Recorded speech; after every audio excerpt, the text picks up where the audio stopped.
try to get the best track position they can, possibly give up the stage.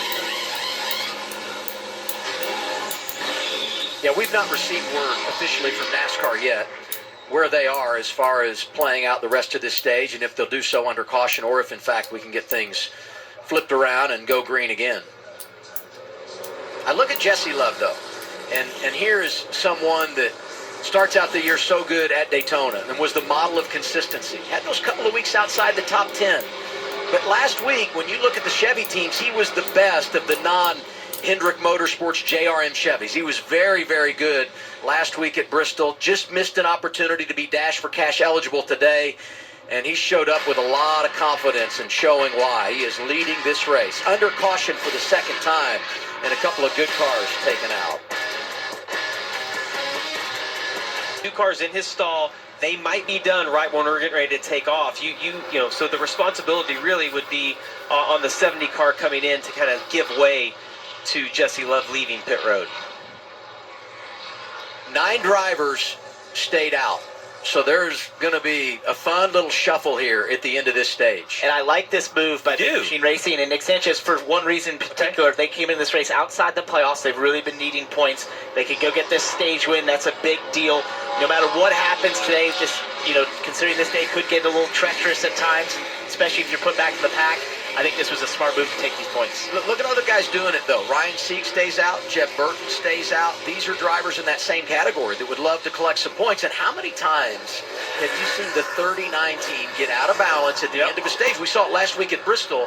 It nets them some points, and that's one of the reasons they have such an advantage over the cut line, because they are willing to give up some track position for the second, maybe final stage to gain some stage points. And the flip side of that, though, is we had a lot of people pit that time. So when Nick Sanchez does pit at the end of the stage, he's going to go a long ways back. And my fear is, you know, you get the 10 points. If you're able to win the stage, you get the playoff point, but you put yourself in a really vulnerable position on the next restart. No doubt, but they were bleeding already, right? If that went to the end there, they were falling back pretty hard.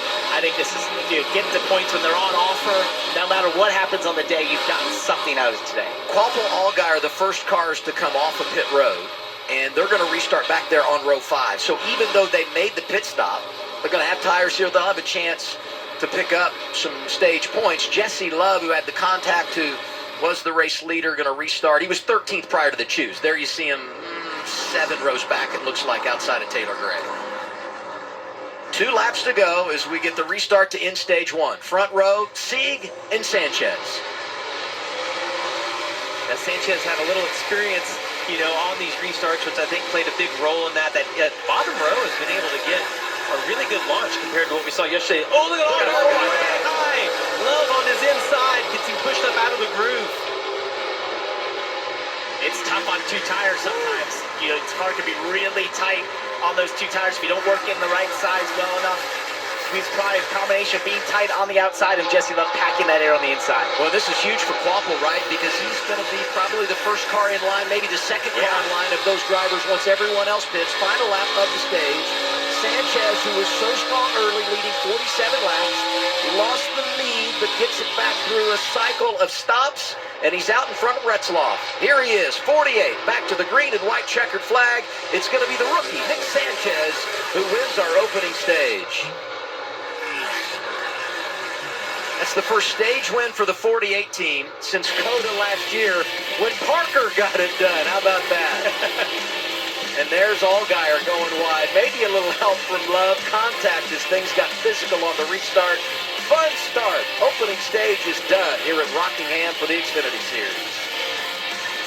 2 rows. Especially being here at Qualpel up there. Tires. Taylor Gray, Christian Eckes sharing row 2. And you know Jesse Love, you see in the red and white 2-car, 3rd row on the inside, is going to be hungry to get back to the lead right here quick. Qualpel coming off his best run of the year. Second at Bristol, gets the jump as we restart our second stage. Inside every time has gotten a super good launch on the restart. We thought it would be better to be in the outside when they got to turns 1 and 2, but we just have seen that outside row really struggle to put the power down on the initial bite. And Jones not only loses the lead on the restart or loses those first 2 positions, he's going to fall back, drifting toward the back half of the top 5 here. He does, but look at Jesse Love on the inside. I saw him really having to saw on the wheel to keep the car on the bottom. You see he drives really straight into turn 1. Jones gives him a little bit of room. A little bit of smoke from the 2 car right there. That's the left rear rubbing on the body, but 2 cars super fast on those 4 tires right He's now. really strong. You can just see how that car gets to the center. The left front almost rotates the car around right as he gets to the center. He's able to get back to the throttle. That smoke shows the amount of travel that's going through that race car and the load it's taking in the corners.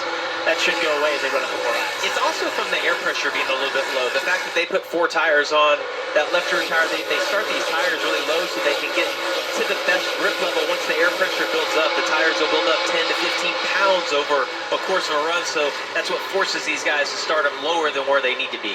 Toyota's racing